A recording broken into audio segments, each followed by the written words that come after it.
Hello students, welcome back to another video session with me. I am Shubhasish Das, the physics faculty and the maths 2 for foundation course. Yes, I teach both physics and maths for foundation course level, and in today's video I am going to show you how we do conduct that doubt clearing session against assignments or test. In my regular foundation course batch of class 9, recently I took a test in mathematics, and that is based on the functional relation, that is based on a mathematical function y depending on x, various arrangement, algebraic functions, logarithmic functions, modulus operation based functions, how to find the values of x. That means in general term we call it as a domain of a function, right? That means set of real values of x for which the function is defined.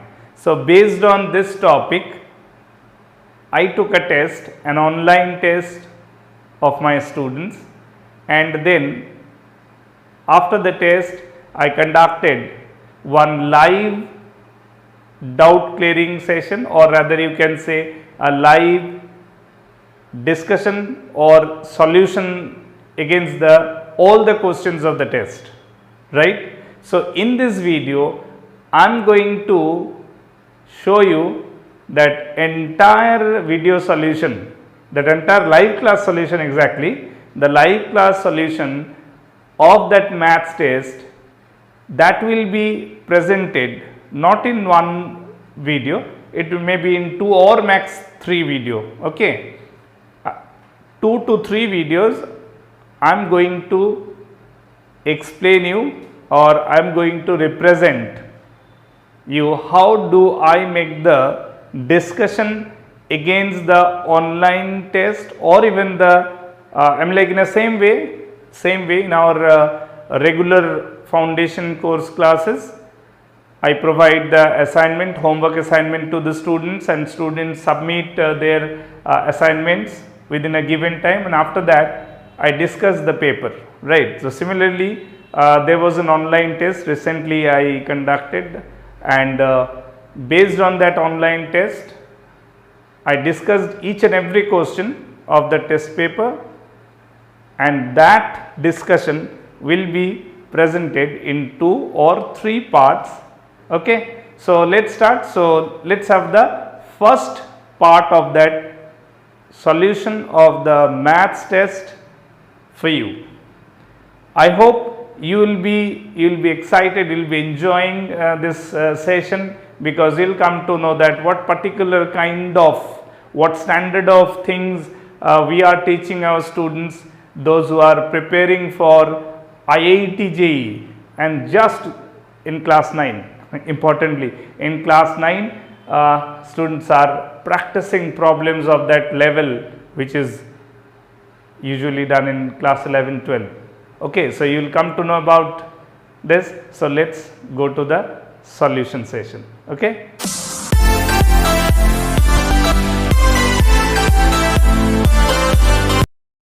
Okay, so starting from the first question onwards, I will answer all of them, okay, as you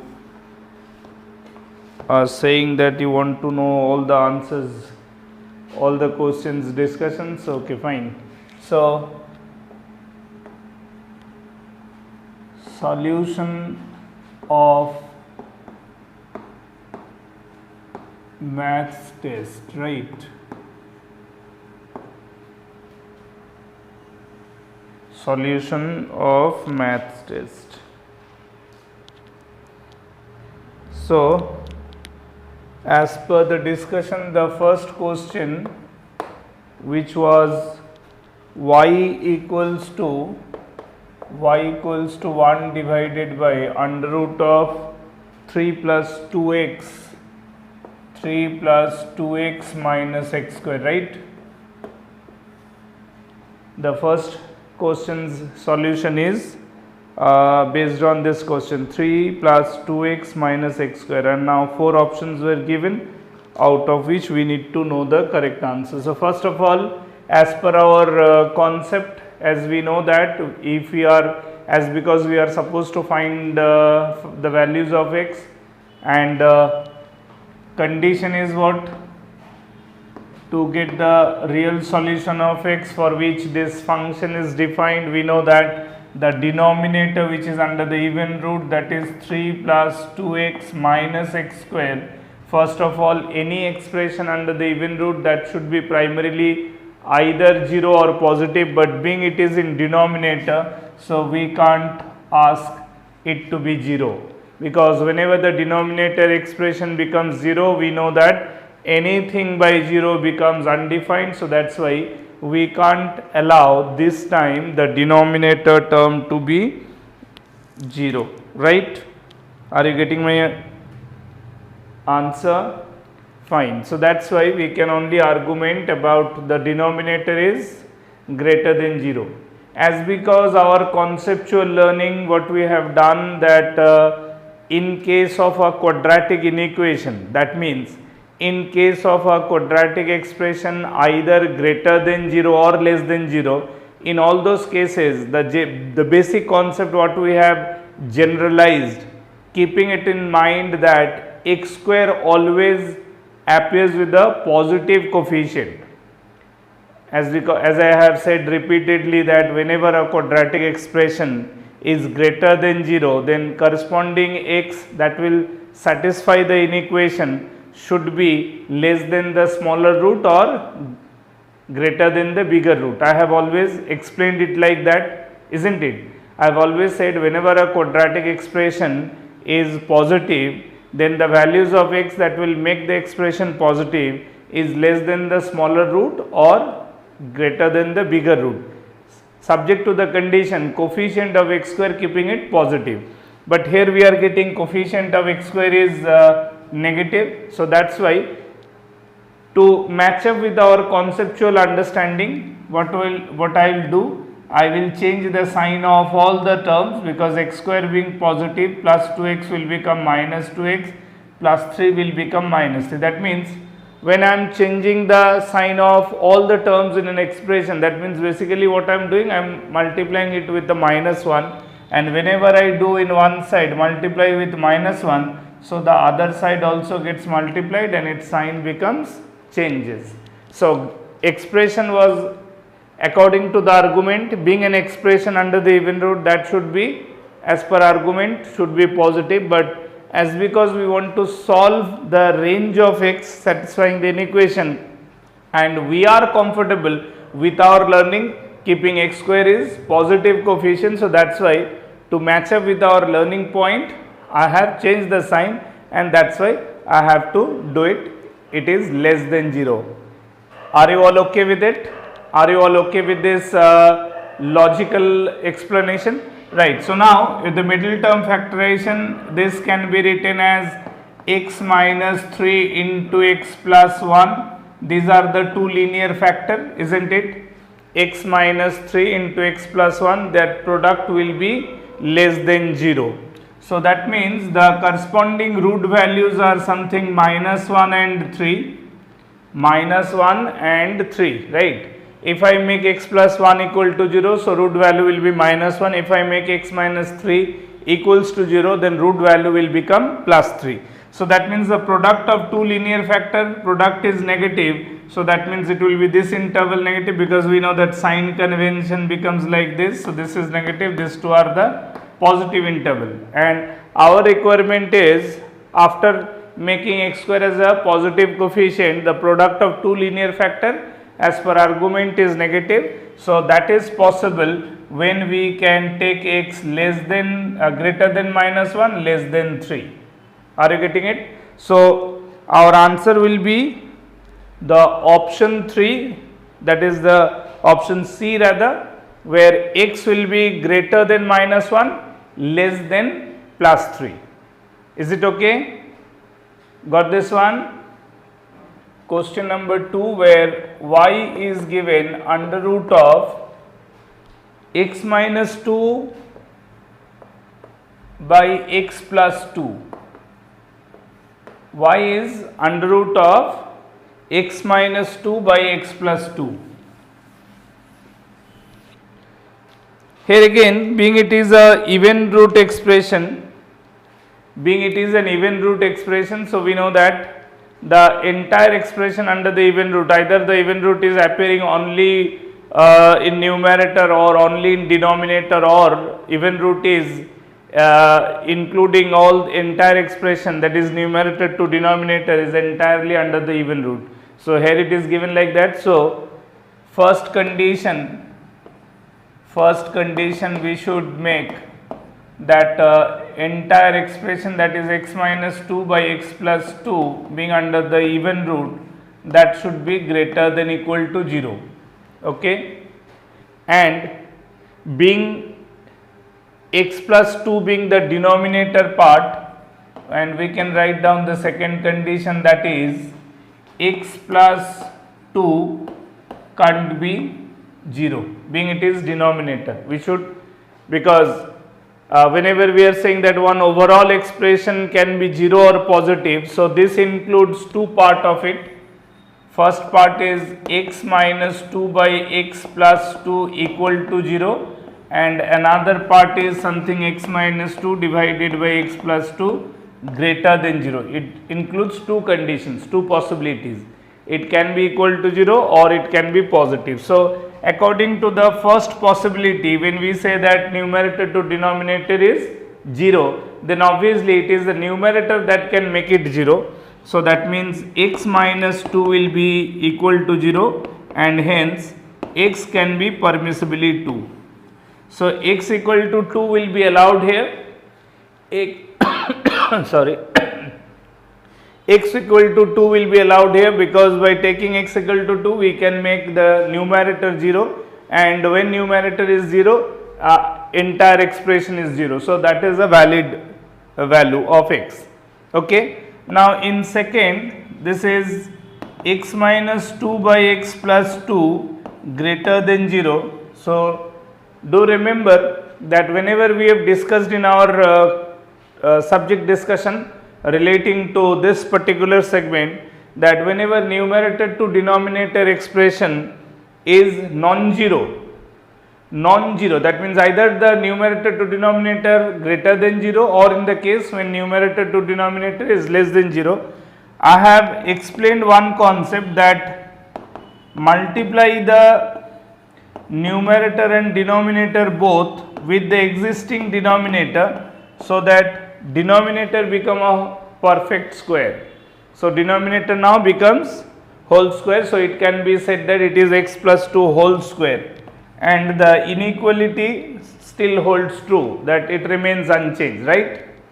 Are you getting it? In the first part of it, only numerator can make an expression 0. So because of that argument, we are getting x equal to 2. And in second part, what I can say, that x minus 2 by x plus 2 greater than 0. That means multiplying the numerator and denominator both with the denominator. So that's why in denominator we are getting whole square.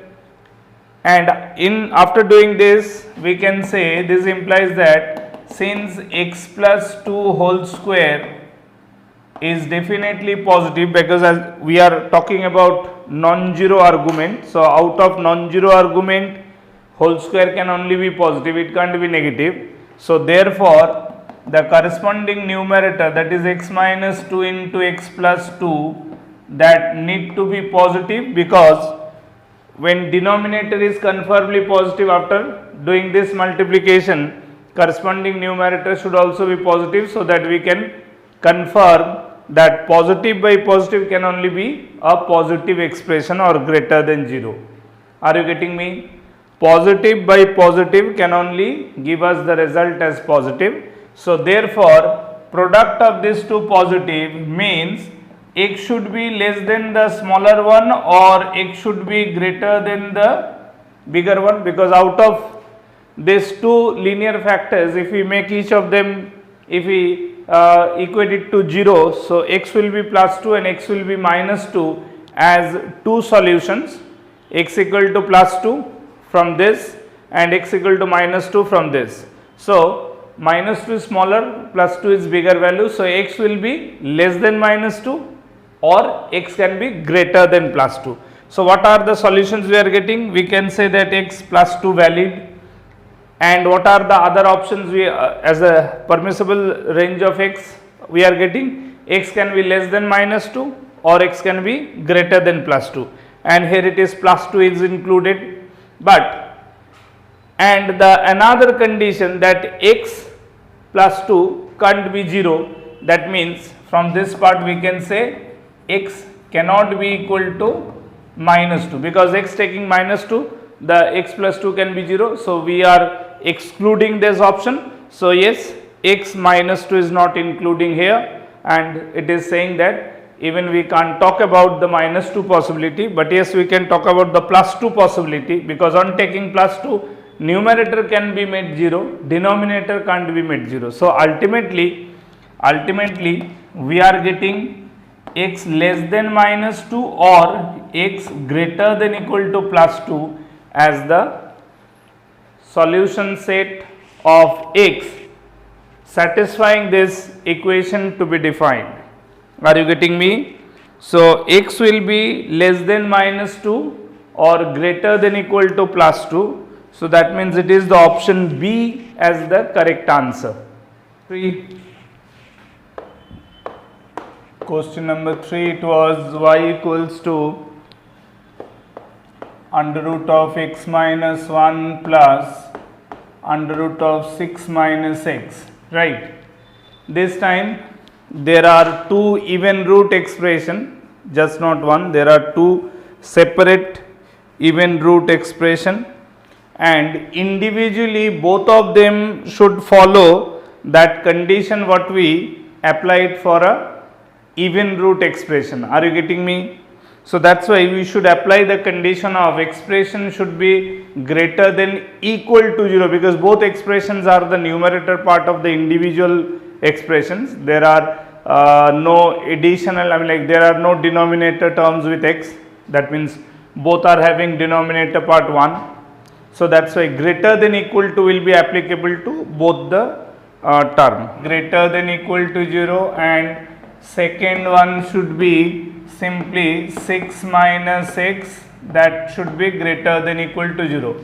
So we should, applying this condition, we should select common value of x which will make both the things satisfied. So first condition is x should be greater than equal to 1, and here in this part 6 should be greater than equal to x, that means this implies that x is basically less than equal to 6. So on a number line system, it's a very simple one. Number line system, if I mark two distinct real values 1 and 6, so first one is saying that x greater than equal to 1, so this third bracket at the end, this means it is showing that it is including 1 also. When we show the end not including, then we show that side with a curved bracket, that is the first bracket, okay. And the other set of x is saying that it is equal to 6 and less than 6. So all values like this, these are the range of x satisfying the individual condition, yes or no? Are you getting it or not? Tell me. Fine. So therefore the common value of x, the common portion of the two lines which are the values of x satisfying the respective even root expression, to satisfy this x should be greater than equal to 1, and to satisfy this x should be less than equal to 6.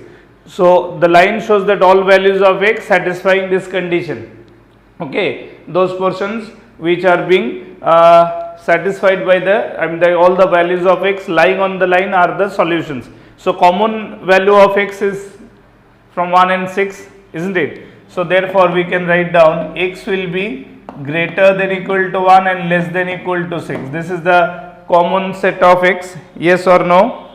Tell me. So x will be greater than equal to 1, less than equal to 6. This is the answer, that is option number D, right? This is the answer of question number 3 which is available in option D.